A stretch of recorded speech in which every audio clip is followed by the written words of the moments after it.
ABC 10 News starts now with breaking news.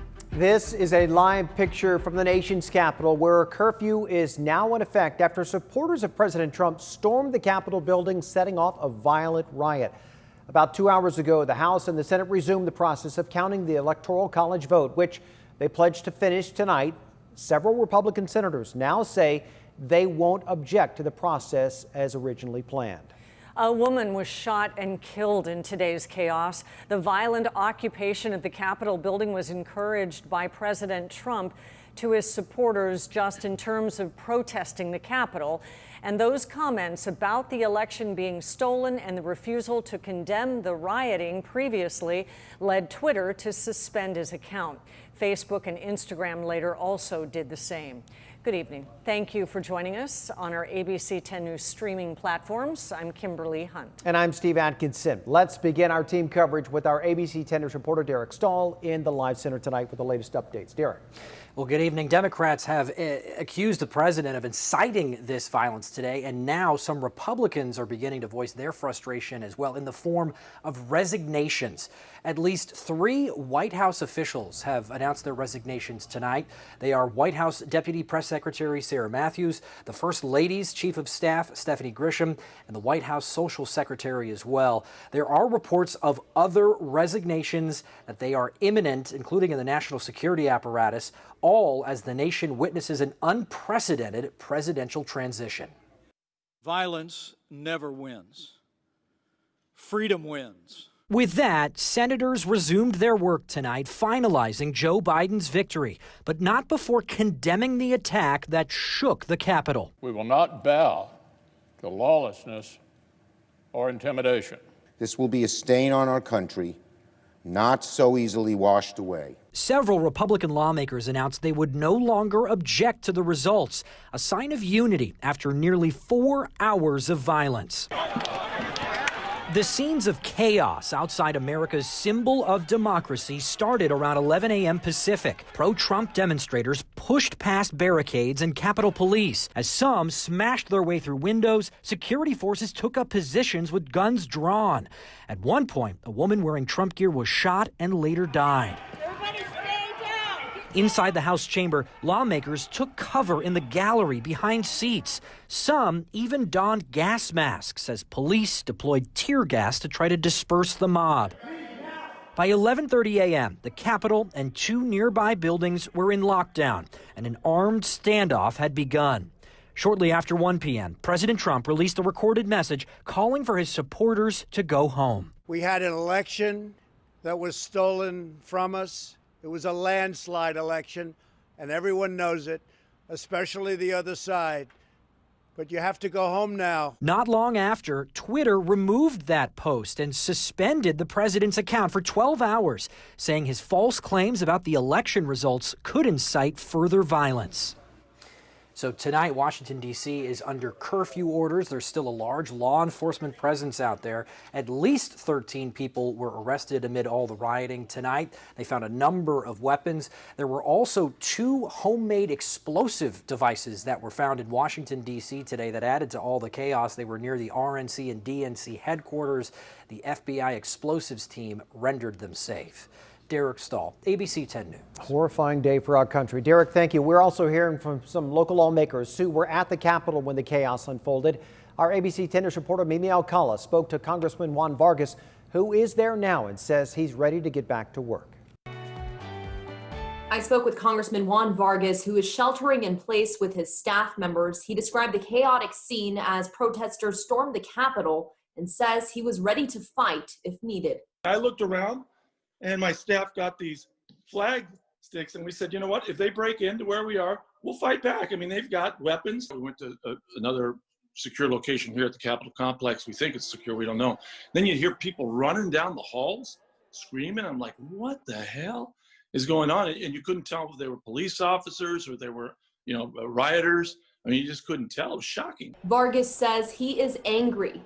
He ran into his office to check on his staff, and they all sheltered in place. But he told me while he was out walking by the Supreme Court yesterday, he saw people arriving and some were carrying weapons, including guns. He says he was concerned and knows a lot about the Capitol security because he used to be on the House administration which is in charge of the police. So he said he reported what he saw to Capitol Police and was told they were going to be prepared, but he says he believes they were not. I think that they were ill prepared. If this had been Black Lives Matter coming, I mean, they would have had the National Guard there, they would have had tanks, they would have had Marines, everything else. They thought, oh, it's a Trumpsters, these guys will be fine, they're not going to do anything. No, I mean, these guys are armed. Vargas says he is ready to get back to work as soon as possible. We also heard from other San Diego representatives who say they are safe and sheltering in place. Mimi Alcala, ABC 10 News. Here in San Diego, Trump supporters protested outside the county administration building before moving to the East County. ABC 10 News reporter Anthony Pura is live with a look at those demonstrations. Anthony?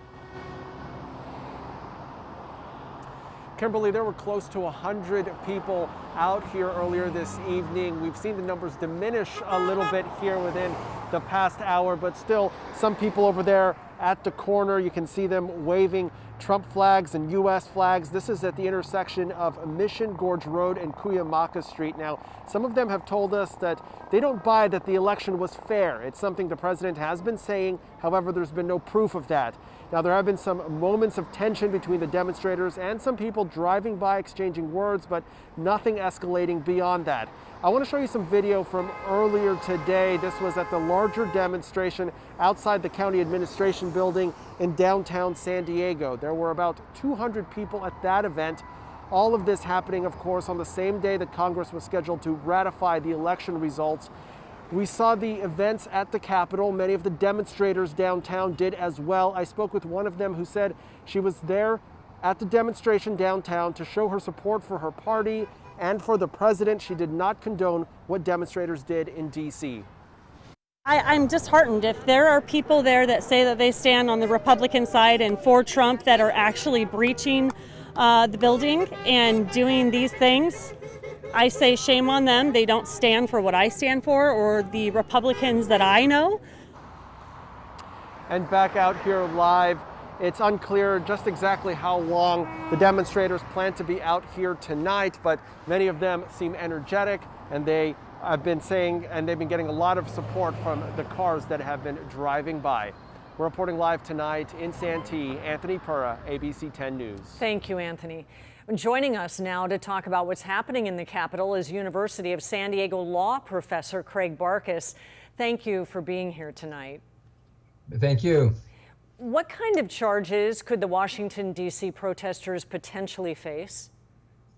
I'm sure that the law enforcement officials are combing the books to make sure they charge them with anything possible. But things that come to mind will be federal weapons charges, especially taking these federal weapons into the Capitol building. I imagine the laws are very, very strict there. Destruction of federal property would be something else that they'll be facing.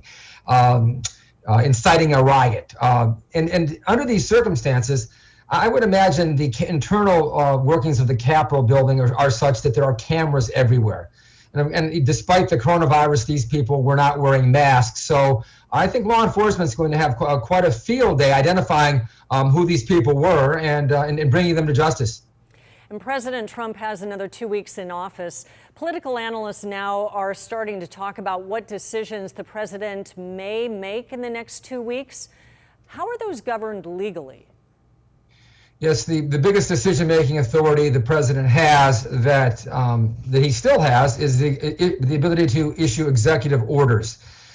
And quite frankly, the president is given a lot of discretion with respect to those executive orders. And at this juncture, people are wondering how might he use those 2 weeks and what orders might he issue. Mm-hmm. What would be your legal advice to the president tonight?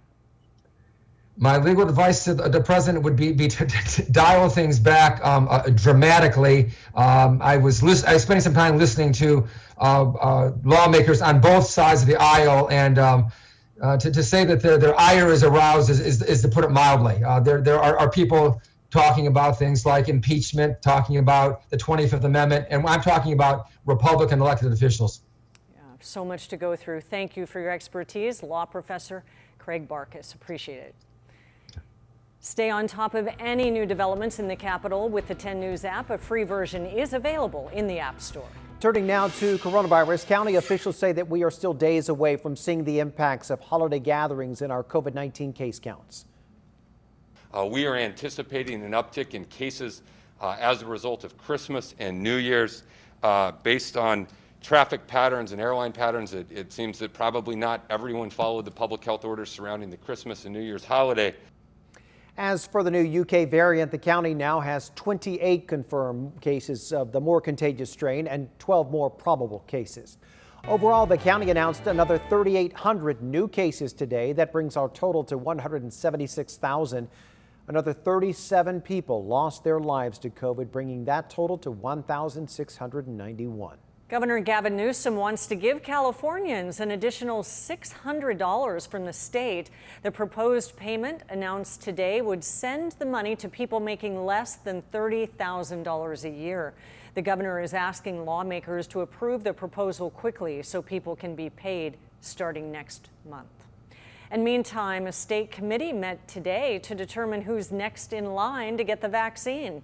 The Phase 1B will include 2 tiers. Tier 1 includes those 75 years old and older, along with workers in education, childcare, emergency services, food, and agriculture. Tier 2 includes people 65 and older, along with workers in transportation and logistics. We continue to want to balance the priorities and making sure we get to the highest risk people. Vaccinations for Phase 1B are expected to begin later this month. The state has administered just under 500,000 doses so far, hopes to reach 1 million over the next 10 days.